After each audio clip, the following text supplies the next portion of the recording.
Deixa eu ler uma pergunta do Coronel Cajueiro. Coronel Cajueiro, obrigado aí pela presença. E todos vocês que estão nos acompanhando, que a gente não está conseguindo parar para ler as mensagens. Agradecer aqui ao Coronel Cajueiro, o trabalho que ele faz à frente da Heróis do Rio. Heróis do Rio, fantástico. Tem uma admiração, uma deferência muito grande pelo esforço e pelos resultados que o Coronel Cajueiro alcançou à frente da Heróis do Rio. Muito honrado aí de ter uma pergunta do Coronel Cajueiro. Era uma pessoa admirável, um ser humano maravilhoso. Ele esteve aqui com a gente, contou a história, contou. É admirável a história dele. É realmente um guerreiro que traz muito orgulho aí para todos aqueles que te conhecem e que virão a te conhecer aqui no Rio de Janeiro. O Coronel Cajueiro pergunta o seguinte: regiões de microsoberania ou no Ghoul Zones dominadas pelo crime organizado, tá aqui, no Brasil e Rio de Janeiro e no mundo, são enfrentados só pelas polícias ou as Forças Armadas deveriam ajudar? Vamos lá, essa pergunta é interessante. Primeiro, o que são essas regiões de microsoberanias? O que é no-go zones, né? Ou seja, não vá, zonas de não vá, né? De não entre. Tem outros termos, né? Black spots, buracos negros. São áreas em que atores armados não estatais, aqui no Rio de Janeiro a gente fala até de forma vulgar e inapropriada, chama do traficante, onde o tráfico construiu, né? Territorializou aquele espaço.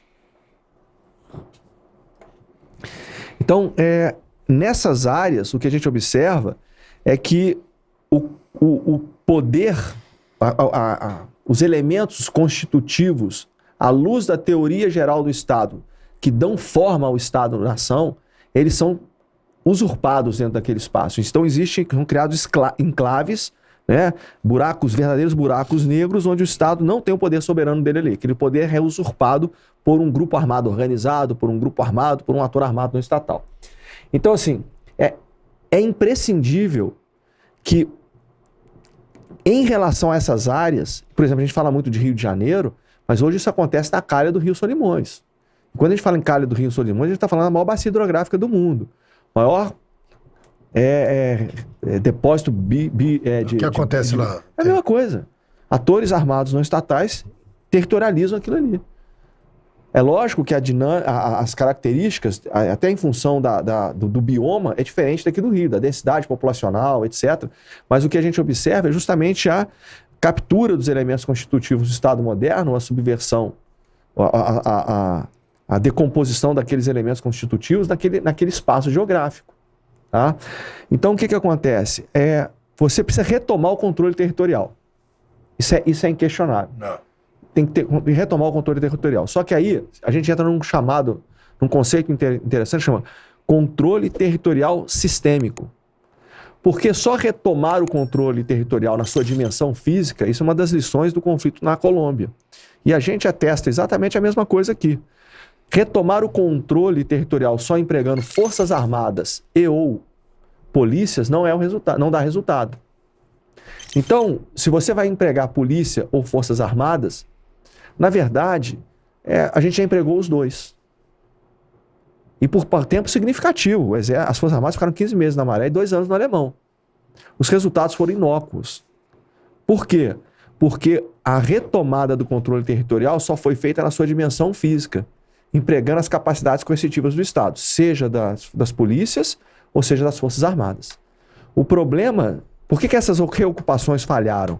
E aí, por que o processo, a política de UPP, ela malogrou?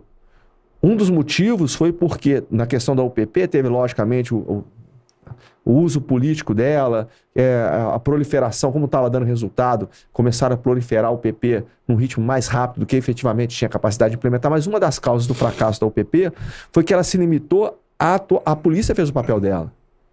Só que no controle político e social, na dimensão humana, não foi feito nada. E no controle de narrativa, controle ideológico e controle cultural, na dimensão informacional, não foi feito nada também. Então, polícia e Forças Armadas, para retomar esse controle, as duas já fizeram e já funcionaram, tanto com uma quanto com outra. Aliás, já reocuparam.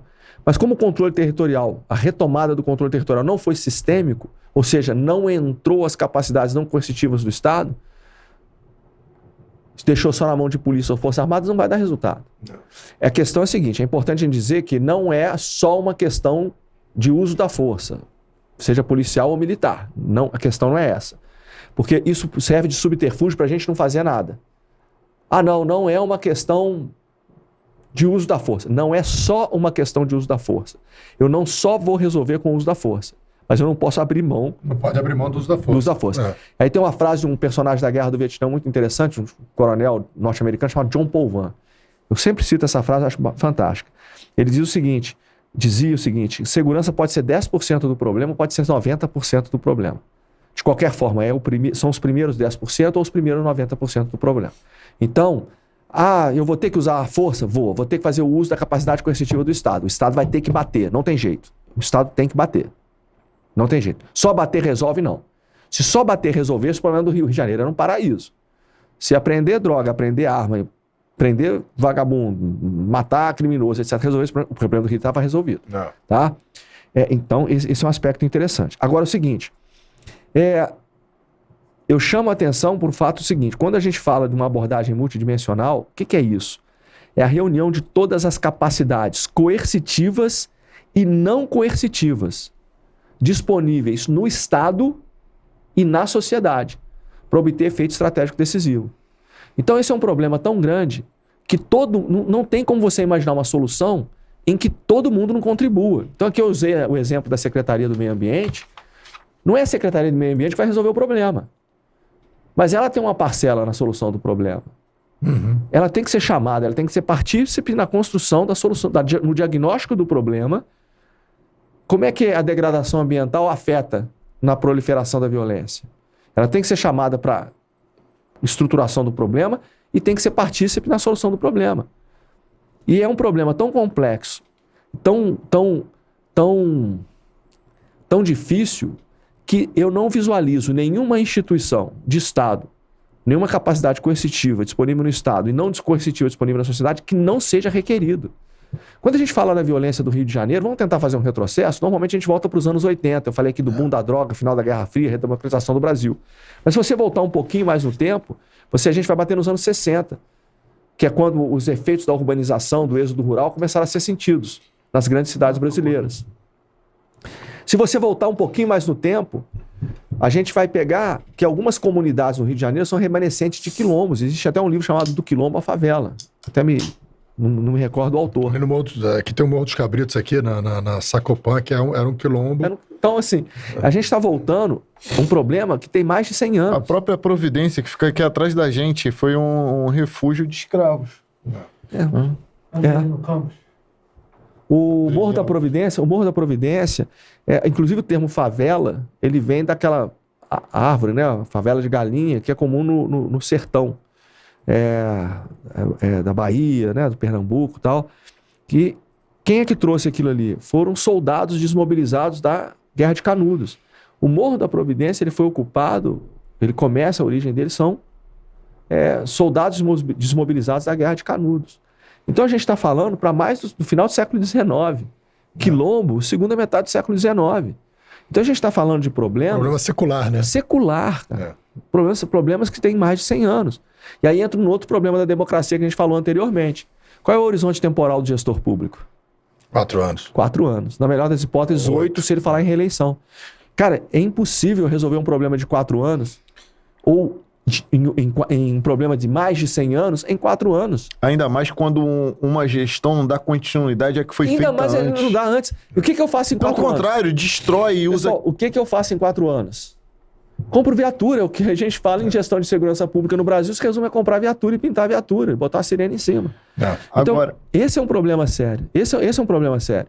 Então, quando a gente fala, ele falou, Forças Armadas, Forças Policiais, cara, eu acho que todo mundo é partícipe nisso, todo mundo é responsável por isso. Para a solução para diagnóstico do problema e para a solução do problema.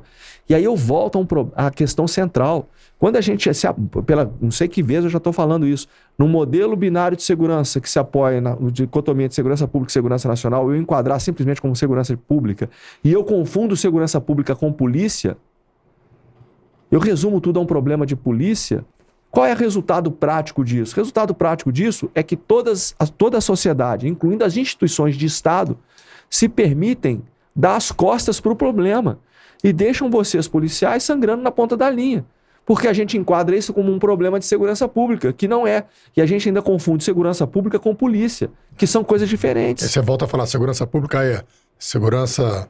Não, eu falo esse... Educação, segurança ambiental, segurança... Se você pegar o conceito de segurança multidimensional, ele abarca muitas coisas, inclusive segurança pública. Pega a circunstância, por exemplo, da ocupação do Complexo do Alemão, a polícia, as Forças Armadas foram lá, fizeram o seu papel, aqui ocupamos. E aí, vocês vão fazer o quê? Porque a gente não vai ficar aqui para sempre.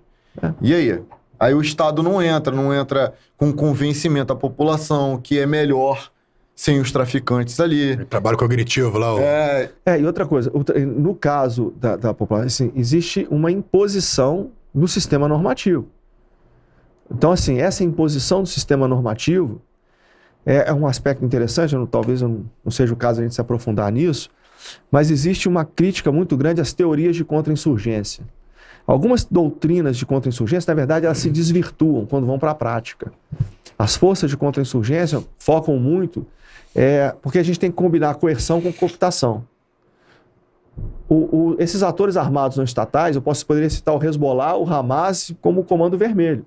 Eles são muito eficazes, os lozetas, são muito eficazes em combinar coerção com cooptação. Qual era o lema do Pablo Escobar?